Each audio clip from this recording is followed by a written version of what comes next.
சிலம்படி வாழ்த்து வணங்குவோம். வானத்திலிருந்து விழும் இறகு ஒன்று, வானத்திலிருந்து விழும் இறகு ஒன்று காற்றின் தீராத பக்கங்களில் ஒரு பறவையின் வாழ்வை எழுதி செல்கிறது என்கிற எனக்கு மிகவும் பிடித்தமான பிரேமியின் கவிதை வரிகளை சொல்லி இந்த அருமையான நாளில் என்கிற அந்த வார்த்தையை எனக்கு முன்னால் 10 பேருமே பேசியிருக்கிறார்கள். ஆகவே அதற்குள்ளாக நான் போக விரும்பவில்லை. ஏன்னா நான் நெய்வேலி போய் சேர வேண்டும். ஆகவே இந்த அருமையான நாளில்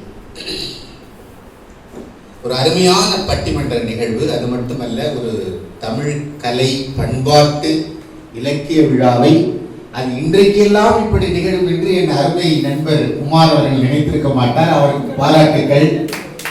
இந்த நாளில் இத்தனை சிறப்புகளோடு ஒரு நாளை நாம் குறிக்கிறோம் என்று சொன்னால் அதில் இத்தனை சிறப்புகள் நிகழும் என்று நமக்கு தெரியாமல் இறைவன் அருளால் சில மாற்றங்கள் நிகழும். அது மாதிரி ஒரு நல்ல அருமையான ஏற்பாடு செய்திருக்கிற என் அருமை நண்பர் குமார் அவர்களுக்கு ஒரு பலத்த கைத்தட்டலோடு என்றால் ஒரு தேனியை போல ஒரு தமிழ் சமூகத்துக்கு கிடைத்திருக்கிற ஒரு தமிழ் தேனி, இலக்கிய தேனி, தொண்டு தேனி என்றால் அது நம்முடைய ஐயா குமார் அவர்களே சார்.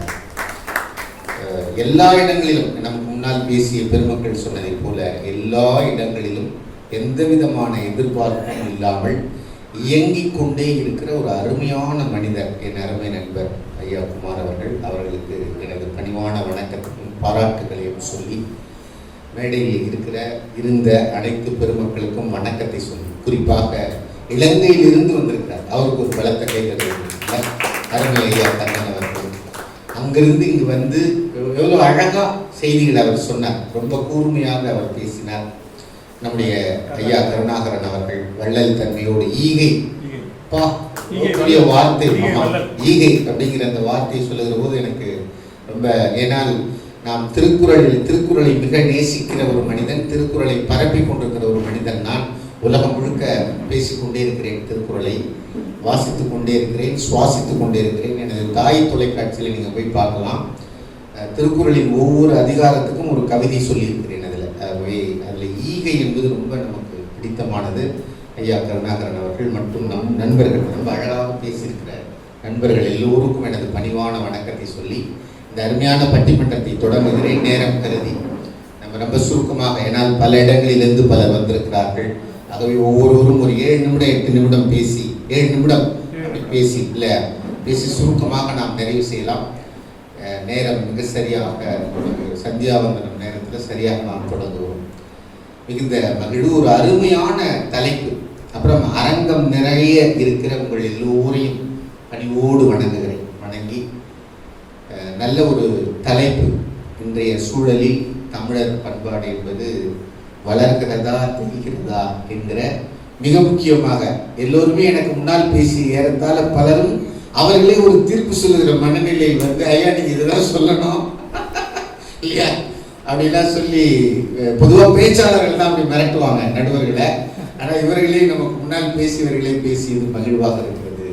ஒரு அருமையான தலைப்பை நாம் எடுத்திருக்கிறோம் அருமை பெருமக்கள். இதற்கு முன்னால் இன்றைக்கு அன்னைய தினம் என்று சொன்ன உடனேயே நான் பேருந்தில் வந்து கொண்டிருக்கிற போது எனக்கு தெரிந்த சிலருக்கெல்லாம் அப்பயே ஒரு 4 வரி எழுதி அனுப்பினேன்.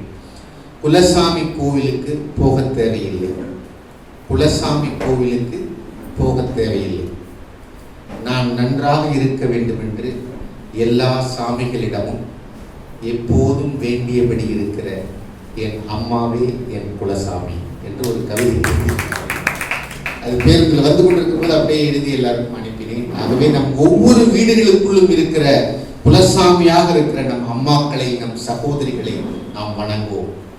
இந்த நாடு மாறும், இந்த மாற்றம் இப்படி வர வேண்டும் என்று நான் எண்ணுகிறேன். ஆகவே இங்கே இருக்கிற எல்லோரையும் அப்படி வணங்கி, ஏன் வணங்க வேண்டும்?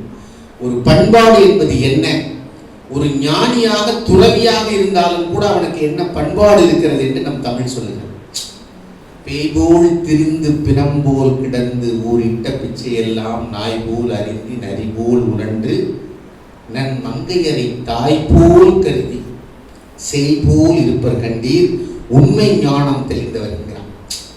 உண்மை ஞானம் தெளிந்தவன் கூட எப்படி இருப்பான் என்றால் நன் மங்கையரை தாய் போல் கருதி செய்போல் இருப்பர் கண்டீர் என்று சொன்னான். சார், இந்த உலக பற்றுக்களை எல்லாம் விட்டவர்கள் கூட தாயினுடைய பற்றை விட முடியாமல் தவித்ததை நாம் பார்க்கிறோம். காதலிருந்த ஊசியும் வாராது காணும் கடைவெளிக்கேன்னு எழுதி கொடுத்தாங்க பட்டினத்தார். பட்டினத்தடிகள் மிகப்பெரிய செல்வந்தர். அந்த ஊர்ல யார் செல்வந்தர்னா பட்டினத்தடிகள் தான் செல்வந்தர். எவ்வளவு பெரிய செல்வந்தர் என்றால் அரசனுக்கே ஏதாவது பட்டு துணி வாங்கணும்னா இவர்கிட்ட தான் வாங்குவோம். அவ்வளவு பெரிய செல்வந்தர் பட்டினத்தடிகள். அந்த பட்டினத்தடிகளுக்கு ஒரு ஓலை வந்தது. இறைவனே வந்தால் அந்த வாழ்க்கை வரலாறு உங்களுக்கு தெரியும். நான் சுருக்கமா சொல்லணும் நேரம் கருதி. ஆகவே காதலிந்த ஊசியும் வாராது காணும் கடைவெளிக்கு என்ற அந்த ஒற்றை வரி அவர் வாழ்க்கையை துறந்தார். எல்லாவற்றையும் துறந்து ஊரின் எல்லையில் கூட அமர்ந்தார். செய்தி அரசனுக்கு போனது. அரசன் ஓடோடி வந்து நின்றான். வந்து நின்று இதனால் உங்களுக்கு என்ன கிடைக்கிறது என்று கேட்டான். பட்டினத்தடிகள் சொன்னார், அரசன் நீ நின்று கொண்டிருக்கிறாய், ஆண்டி நான் அமர்ந்து கொண்டிருக்கிறேன் என்று சொன்னார். அது மட்டுமல்ல, அப்ப ஏன் சார் எல்லாத்தையும் திறந்துட்டு நீங்க ஏன் இங்க உட்கார்ந்து இருக்கிறீங்க என்று கேட்கிற போது பட்டினத்தடிகள் சொன்னார், எனக்கு வயசான ஒரு தாய் இருக்கிறார். அந்த தாய்க்கு ஈமக்கிரியை செய்யக்கூடிய கடப்பாடு எனக்கு இருக்கிறது. ஆகவே அது முடித்து விட்டு தான் நான் அந்த ஊர் எல்லையை தாண்டுவேன். அது வரைக்கும் நான் இங்க அமர்ந்திருக்கேன். பாருங்க, வாழ்க்கையின் எல்லாவற்றையும் துறந்த ஒரு துறவி கூட தன் தாய் பற்றை துறக்கவில்லை என்பதுதான் நம் பண்பாடு. நம்முடைய பண்பாடு இல்ல. இன்னைக்கு அவர் உலகம் இன்னைக்கு எல்லாம் உலகம் மட்டும் வந்துருக்கோம். இன்னைக்கு அம்மா அப்பா எல்லா கஷ்டமும் பட்டு படிக்க வச்சு ஆளாக்கி தயாராகி கொண்டுருவாங்க. அவர் வெளிநாடு போயிடுவாரு. இங்க அம்மாக்களை அப்பாக்களை எல்லாம் நல்ல முதியோர் இல்லத்துல சேர்த்துருங்க, நான் ப்ரூவ் பண்ணிடுறேன்ருவார். இல்லையா? பண்பாடு எங்கே தொடங்கி எங்கே நகர்கிறது அப்படின்னு நம்ம பார்க்கிறோம். ஆனால் துறவிகள் கூட அப்படி தன் தாயை போற்றி இருக்கிறார்கள் என்பது நம்முடைய பண்பாடு என்று நாம் பார்க்கிறோம். சுவாமி விவேகானந்தன் அப்படிதான் உலகத்தில் போய் அமெரிக்க நாட்டினுடைய சகோதரிகளே சகோதரர்களே என்று அவர் முழங்கிய போது உலகமே அதிர்ந்தது. அவரை பற்றி சிலர் தவறாக எழுதினார்கள். சுவாமி விவேகானந்தர் சொன்னார், இந்தியாவில் எனக்கு ஒரு தாய் இருக்கிறார், அந்த தாய் இதை கேட்டால் வருத்தப்படுவார் என்று சொன்னார். ஒரு துறவி ஆதிசங்கரர், காலடியில் பிறந்த Adi Shankarar, Brahmam Brahmam alone is real, everything other than Brahmam is unreal என்று சொன்ன அத்வைத தத்துவத்தை ஸ்தாபித்த அவர் மட்டும் பிறக்கவில்லை என்றால் இந்தியாவில் இந்து மதமே மறுமலர்ச்சி இல்லாமல் அழிந்து போயிருக்கும். சன்மத ஸ்தாபகர் ஆதிசங்கரர், அத்வைத சித்தாந்தத்தை நமக்கு கொடுத்த ஆதிசங்கரர். அந்த ஆதிசங்கரர் சொன்னார், அம்மா நான் துறவியா போறேன்னா அந்த அம்மா அழுதார், நீ ஒருத்தன் தானா இருக்க, நீ போயிட்டீங்கன்னா எனக்கு யார் ஈமக்கிரியை செய்வா என்று அந்த அம்மா அழுதாங்க. அவர் ஒரு விளையாட்டை செய்து ஒரு முதலியை காலை பிடிக்க வச்சு, அம்மா நீ நான் சன்னியாசம் போறேன்னு சொல்லு, அந்த முதலை என்னை விட்டுருன்னாரு. வேற வழியே இல்லை. அந்த அம்மா நான் ஒத்துக்கிறேன்னு சொன்னாங்க. அவர் கிளம்பிட்டார். ஆனால் தன் தாய்க்கு சத்தியம் செய்து கொடுத்தார், நீ கவலைப்படாதே, நான் ஒருவன் தான் இருக்கிறேன், உனக்கு ஈமக்கிரியை செய்வதற்கு யாரும் இல்லாமல் போய்விடுவார்கள் என்று கவலைப்படாதே அம்மா, நான் வந்து விடுவேன் என்று சொல்லிவிட்டு போனார். பயணித்துக் கொண்டே இருக்கிற போது அவருக்கு அந்த ஞானம் உதித்தது. அம்மாவுக்கு ஏதோ நடந்து விட்டது என்று திரும்பி வந்தார். வந்து தன் தாய்க்கு ஈமக்கிரியை செய்தார். என்ன சொல்றேன்னா, உலகத்தையே துறந்தவர்கள், எல்லா பற்றுகளையும் துறந்த அந்த ஞானிகளுக்கு கூட, அந்த துறவிகளுக்கு கூட தன் தாய் மீது வைத்த அன்பை துறக்கவில்லை. இதுதான் நம்முடைய பண்பாடாக இருந்திருக்கிறது. இப்போது இருக்கிறதா என்று இவர்கள் பேசியிருக்கிறார்கள். ஒரு செய்தியை சொல்லி நான் இவர்களை பேச அடைக்கிறேன், நேரம் தெரிந்து. ஆனால் இன்னைக்கு எப்படி சார் இருக்கு தமிழர் பண்பாடு? நம்முடைய அந்த காலத்திலிருந்து நம்ம எவ்வளவோ சங்க இலக்கியங்கள்லாம் ரொம்ப வர்ணிக்குது இல்லையா? ஒரு காதலன் காதலியை தொடப்போகிற போது அந்த பெண் சொல்றா, என்ன தொடாத அப்படிங்கிறா. ஏன் இங்க நம்ம 2 பேர் தானே இருக்கிறோம் அப்படிங்கிற, இல்லை நமக்கு பின்னால் ஒரு மரம் இருக்கிறது என்று சொல்லுகிறார். அந்த மரம் என் சகோதரி என்று சொல்லுகிறார். நான் வளர்கிற போது அந்த மரத்தை சின்ன செடியாக இங்கே நட்டு வைத்து வளர்த்தோம், அது வளர்ந்து நிற்கிறது. அந்த மரம் என் சகோதரி அருகில் இருக்கிற போது நீ என்னை தொடாதே என்று சொல்லி நம் தமிழ் பண்பாட்டை சங்க இலக்கியம் பேசுகிறது. சிலப்பதிகாரத்திலே கண்ணகி பேசினார். எங்க பேசுறா? இங்க இருக்கும் போதெல்லாம் பேசவே இல்லை. கோவலம் ஊரெல்லாம் சுத்திட்டு வந்த போதெல்லாம் பேசல. அங்க போய் கேட்கிறான், போய் மதுரைக்கு போயிட்டு சாப்பிடுகிற போது அவன் கேட்கிறான், எழுதுன எழுந்தா என் செய்தனை. எல்லாத்தையும் துறந்துட்டு நான் வா நம்ம திடீர்னு ராத்திரியோட ராத்திரியா வா நம்ம மதுரைக்கு போலான்னு கூப்பிட்டேன், உடனே நீ வந்துட்டியே, எழுதுன எழுந்தா என் செய்தனை என்று கோவலன் கேட்கிற போது கண்ணகி சொல்லுகிறாள், நீ செஞ்சது மிகப்பெரிய பிழை என்று அங்கதான் அவனை திட்டுறான், கடுமையாக திட்டுகிறார். என்ன வேலை செஞ்சிட்ட என்று சொல்லிவிட்டு கூட அந்த பெண் எதற்கு வருத்தப்பட்டார் என்பதாக பாயிண்ட். அந்தனர் ஓம்பலும் துறவோர் கெரிதலும் தொல்லோர் சிறப்பின் விருந்தனை கோடலும் அத்தனையும் இழந்த என்னைங்கிறார். அந்த காலத்துல கணவனும் மனைவி இருந்தா விருந்துகளை உபசரிப்பார்கள். நீ என் கூட இல்லாததுனால நான் துறவிகளை, அந்தனர்களை, மூத்தோர்களை, வீட்டுக்கு வந்த விருந்தினர்களை உபசரிக்க முடியாமல் நான் இழந்து விட்டேன், தவித்தேன், அது நான் இழந்தது என்று சொல்லுகிற அந்த இடம் இருக்கிறதே, அது பண்பாட்டினுடைய உச்சம். சிலப்பதிகாரம் ஏன் பண்பாட்டின் உச்சம் அது. இன்னும் இப்படி சொல்லிக்கொண்டே போலாம். சீதை அடிக்கிறா, எங்க அங்க உட்கார்ந்து இருக்கிறா அசோகவனத்துல. நான் கூட எழுதுவேன் என்னுடைய கவிதையில், அவள் சோகமே வடிவாக உட்கார்ந்திருந்தால் உட்கார்ந்திருந்த இடத்தோட பெயர் அசோகவனம். அவள் சோகமே வடிவா உட்கார்ந்திருக்கிறா, உட்கார்ந்திருந்த இடம் பேரு அசோகவனம். எப்படி இருக்கு பாருங்க. அங்கே அனுமன் இறங்கினான், அன்னையே நீ கவலைப்படாத, வேறு என் மேல உட்கார, ஒரு நிமிஷத்துல நம்ம கொண்டு போய் இறங்கிடுறான் அப்படின்னா.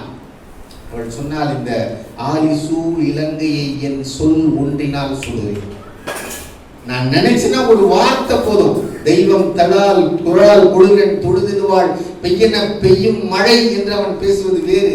ஆனால் இங்கே சீதை சொன்னால், ஆலிசூர் இலங்கையை என் சொல் ஒன்றினால் சொல்லுவேன், என் நாயகன் தன் வில்லின் ஆற்றற்கு மாசென்று வீசினேன் என்று கணவனுக்கு பெயருக்கு புகழுக்கு உயர்வு சேர்க்கிறாளே, அது தமிழர் பண்பாடு. அது தமிழர் பண்பாடு. இப்படி பண்பாடுகளை பல பேசிக்கொண்டே இருக்கலாம் சார். இதெல்லாம் பழைய புராணம் பேசாதீங்க சார். இப்ப கூட யாராவது இதை எடுத்து இன்ஸ்டாகிராம்ல பையெல்லாம் எடுத்துட்டு இருக்காங்க. இன்ஸ்டாகிராம்ல போட்டீங்கன்னா இன்னைக்கு இருக்கிற மாற்றத்தை ஏற்படுத்தி இருக்கிற ஜென்சி பூமர் அங்கிள் பழைய கதையெல்லாம் பேசிட்டு இருக்கிறான் அப்படின்னு சொல்லி கமெண்ட் கொடுப்பாங்க. இன்றைக்கு பிள்ளைகள் எப்படி இருக்கிறார்கள் என்றால், இன்றைக்கு எப்படி இருக்கிறாங்கன்னா, ஒரு பேராசிரியர், நிறைய பேராசிரியர்கள் இருப்பீங்க, உங்களுக்கு இந்த அனுபவம் இருக்கும், ஆசிரியர்கள் இருப்பீங்க, உங்களுக்கு அனுபவம் இருக்கும். ஆசிரியர் ஒரு தலைப்பு கொடுத்தார், கண்ணகி குறிப்பு வரைக அப்படின்னு தலைப்பு கொடுத்தார். மாணவன் எழுதுறான், இது பொய்யா உண்மை, இங்க இருக்கிற ஆசிரியர்களாக இருந்தால் உங்களுக்கு தெரிஞ்சிடும். அந்த மாணவன் எழுதுறான், கொன்னகி அப்படின்னு ஆரம்பிக்கிறான். இன்னைக்கு இருக்கிற மாணவன், ஏன்னா அவன் தான் ஆசிரியரே தலைப்பு கொடுத்துட்டாரே கண்ணகின்னு. அவன் எழுதுறான், கொன்னகி கொன்னகி கொபாவேசத்தால். இன்னைக்கு தமிழ் எப்படி இருக்குன்னு நம்ம இதில் தெரிஞ்சுக்கலாம். கொன்னகி கொபாவேசத்தால் பண்டியான் நெடுஞ்சொடியான் அரசவாய்க்கு நொந்தால் அப்படின்னு எழுதுறான். புரியுதா உங்களுக்கு? இந்த வசனம் உங்களுக்கு புரிஞ்சுன்னு நினைக்கிறேன். கண்ணகி பாண்டியனின் நெடுஞ்செழியன் அரசவைக்கு நின்றாள் அப்படிங்கிறத இவன் இவ்வளவு அழகா எழுதுறான். கொன்னகி ஆரம்பிச்சு இல்லையா? அப்புறம் மேலே எழுதுறான், கொன்னகி கையில் சொம்பு வைத்திருந்தாள். என்னது சொம்பான்னா சிலம்பு வைத்திருந்தாள்ங்கிறத அவன் அப்படி எழுதிருக்கான். கொன்னகி கையில் சொம்பு வைத்திருந்தாள். அப்புறம் இன்னும் எழுதுறான், கொன்னகி கேவலனின் பொஞ்சாதி அப்படின்னு எழுதுறான். அவன் பக்கத்துல இருக்க ஆசிரியர் சொல்றாரு, சார் இதுக்கு நீங்க சந்தோஷப்படணும், வருத்தப்படாதீங்க, அவன் கரெக்டாக தான் எழுதியிருக்கான். கோவலன் எப்போ தவறு செய்தானோ அப்ப இவன் காலை உடைச்சிருக்கான், அதனால கோவலனை கேவலன் ஆக்கியிருக்கிறான். இது கரெக்ட் தான், நீங்க இதுக்காக சந்தோஷப்படுங்க என்று சொல்லுகிற.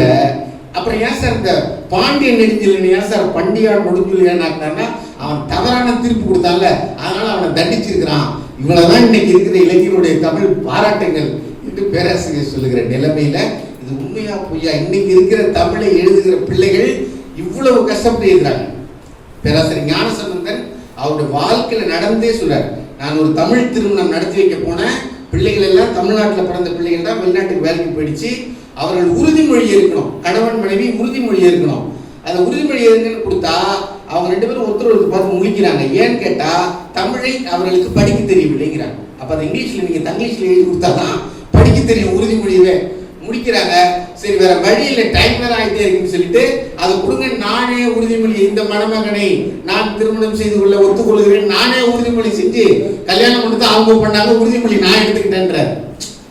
ஏன் தமிழை படிக்க தெரியாத பிள்ளைகள் ஒரு தலைமுறை இன்றைக்கு உருவாகி இருக்க. நீங்க வாட்ஸ்அப்ல எல்லாத்துலயும் என்ன மாதிரி அவர்கள் மெசேஜ் பண்றாங்க பாருங்க, தங்கிலீஷ்ல தான் மெசேஜ் பண்றாங்க, தமிழில் மெசேஜ் யாரும் அனுப்புறது இல்லை. எல்லாமே தங்களை வாங்க உட்காருங்க, டீ சாப்பிடுங்க, நல்லா இருக்கீங்களா, என்ன பண்றீங்க, தூங்கிட்டீங்களா, என்ன ட்ரெஸ் போடுறீங்க, எல்லாமே தங்கிலீஷ்ல மெசேஜ் பண்றாங்க.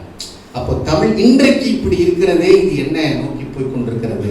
இன்றைக்கு அவர்களுடைய உணவு, உடை, வாழ்க்கை முறை எல்லாமே மாறிக்கொண்டு போய்கிறார். அன்னைக்கு சீதை அப்படி வாழ்ந்தா, கண்ணகி இப்படி வாழ்ந்தா, கணவன் மனைவிக்காக ஒரு கணவன் செய்த தவறுக்காக அந்த ஊரையே எரித்திருக்கிறார். ஒரு அரசன் தப்பு பண்ணிட்டாங்க, தன் கணவன் தப்பு செய்யும் போதெல்லாம் கம்முன்னு இருந்த கண்ணகி அவன் தண்டிக்கப்பட்ட போது ஊரையே எரிச்சு விட்டான். இந்த பக்கம் சீதை நீ உன்னை நிரூபி என்று கணவன் சொன்ன ஒற்றை வார்த்தைக்காக தீய இறங்கி ஏறிட்டான். இன்னைக்கு பெண்கிட்ட இதெல்லாம் நடக்குமா சார்? அவனை தீயில இறக்குவா நம்மால அடுத்த நிமிஷம் என்ன தீயில, நீ என்ன தீயில இறக்குறது, நான் இறக்குறேன் அப்படி இறக்கிடுவா.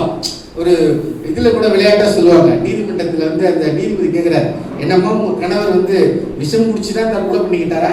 ஆமா ஒரு ஆனர், முகத்துலலாம் ரொம்ப காயமா இருக்கு, குடிக்க மாட்டேன்னு அடம் பிடிச்சாரு ஒரு ஆனர் அப்படிங்கிறாங்க. அந்த மாதிரி போய் கொண்டிருக்கிறது. ஆனால் நம்முடைய திருக்குறள் எப்படிப்பட்ட கணவன் மனைவியை காட்டியது என்றால் அது வேற மாதிரி காட்டி, நான் என் கண்ணுக்கு மையிடுவதில்லை, ஏனென்றால் அந்த கண் புருவத்தில் அந்த கண்மணியில் நீயே இருக்கிறாய் என்பதால் அந்த நான் கண்ணுக்கு மையிட்டால் கூட அது உன்னை தொட்டு விடுமோ சீண்டி விடுமோ என்று நான் கண்ணுக்கு மையிடவில்லை என்கிறார் திருக்குறள் அந்த தலைவி. நான் சூடா டீ சாப்பிட்றது இல்லைங்கிறான். இப்ப டீ கொடுத்தாங்க, அருமையாக உபசரித்தாங்க. அந்த பெண் சொல்லுகிறாள், நான் சூடா டீ சாப்பிட்றது இல்லை அப்படிங்கிறான். ஏங்கம்மா அப்படின்னா, என் நெஞ்சுக்குள் அவன் இருக்கிறான், அவனுக்கு சுட்டுவிடும் என்பதால் நான் சூடா டீ சாப்பிடலங்கிறான். இருக்காமா? இது பண்பாடு.